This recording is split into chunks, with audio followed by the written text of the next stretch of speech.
Bonjour à tous et à toutes, j'espère que vous allez bien et que vous êtes en très grande forme. J'ai une question pour vous. Avez-vous peur du changement? Alors, c'est vrai que c'est une bonne question qu'on peut se poser puisqu'approximativement 93% des gens ont peur du changement. Et pourtant, le fait de mieux le comprendre, de mieux l'appréhender, nous permet justement de l'accepter plus facilement. C'est vrai que le changement est souvent accompagné de la peur de l'inconnu. Donc je vais essayer aujourd'hui de détailler avec vous un cycle du changement qui a été créé par un monsieur qui s'appelle Frederick Hudson, qui a beaucoup contribué à travers le monde du coaching, afin que vous compreniez un petit peu, que vous preniez connaissance de ces différentes phases que compose le changement. La première phase donc, ça va être une phase de lancement. Cette phase de lancement, elle va s'accompagner d'énergie haute positive. Souvent, ce qu'on va ressentir, c'est quand on va lancer un nouveau projet, quand on va se challenger, quand on va vouloir poursuivre ses rêves, d'accord? C'est vraiment une phase où on va être dans un état d'excitation, on va être passionné, on va vraiment avoir le désir d'avancer et d'aller plus loin, ok? Une deuxième phase à ça, donc ça c'était la première, la phase de lancement. La deuxième phase, la phase 2, qui va s'appeler la phase de déclin, eh bien c'est tout simplement, comme son nom l'indique, on va commencer à décliner. C'est donc une phase où on va être en énergie haute négative. Ce qu'on appelle les énergies hautes négatives, ça va s'accompagner des émotions telles que de la peur, telles que de l'anxiété, telles que la tristesse. D'accord? Mais ce qui est intéressant, vous allez voir, c'est qu'on peut switcher entre la phase de lancement et la phase de déclin. Comment? Eh bien tout simplement en rajoutant 10 à 20% de nouveautés dans votre vie. D'accord? Que ce soit dans votre couple, que ce soit dans votre projet professionnel, dans vos projets personnels, rajoutez 10 à 20% de nouveautés. Surtout, n'allez pas plus loin. C'est inutile parce que le cerveau tout simplement n'aime pas les changements brutaux. 10 à 20%, c'est largement suffisant pour pouvoir rester justement dans cette phase de lancement. Quand vous avez tendance à partir en déclin, hop, ça nous permet de switcher et de revenir dans une phase de lancement.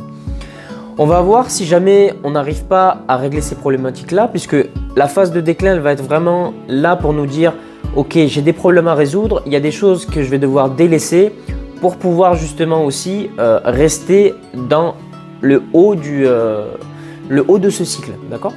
Si jamais on n'arrive pas à faire ça, on va basculer dans une phase qui va s'appeler la phase de marasme. Ça va donc être la phase 3.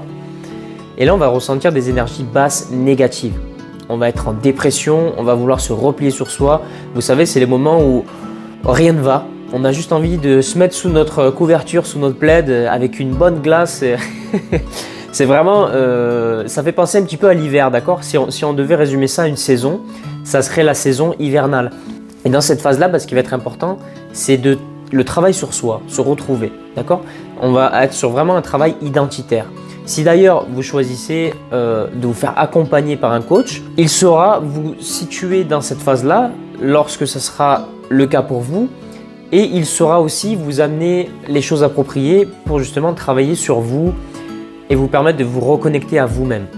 Ensuite, suite à ça, la phase de marasme, qui est souvent la phase que l'on redoute tous et toutes, on va avoir une phase qui va être un petit peu vue comme un cadeau, puisque ça va être la phase de renouveau. Cette phase de marasme-là, dans laquelle on va se remettre en question, on va remettre en question beaucoup de choses en réalité, et surtout au niveau identitaire, mais justement, le fait de se faire accompagner par un coach, ça va vous permettre de faire un point sur vous-même, où est-ce que vous en êtes, et la phase de renouveau, elle va être là aussi pour ça, puisque dans cette phase-là, on va vouloir entamer de nouveaux projets. On va vouloir rebasculer sur la première phase, la phase de lancement. Et dans cette phase de renouveau, on va donc être dans des énergies qui vont être basses mais positives. Des énergies basses et positives, c'est quoi? C'est la sérénité par exemple, un sentiment de paix, d'accord? Et donc c'est dans cette phase-là, comme je vous le disais, qui va être intéressant de vouloir entamer de nouveaux projets, de vouloir partir vers de nouveaux horizons, d'accord? Pour ensuite réenclencher le cycle, phase de lancement, et essayer au maximum en réalité de rester dans cette phase-là d'énergie haute et positive.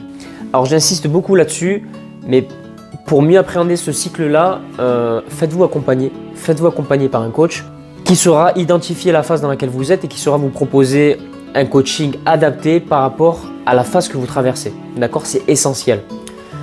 J'espère que cette vidéo elle vous aura plu, qu'elle vous aura apporté plus de clarté sur les différentes phases que compose un cycle du changement. Abonnez-vous. N'oubliez pas aussi d'appuyer sur la petite cloche pour les notifications de vidéos pour ne rien oublier de mes prochaines vidéos. Et s'il vous plaît, je vous le demande, partagez ces vidéos à des gens qui en ont besoin, des gens justement qui eux aussi appréhendent le changement. Je pense que ça leur fera beaucoup de bien et vous ferez une super bonne action. Je vous embrasse, prenez grand soin de vous et je vous dis à très vite.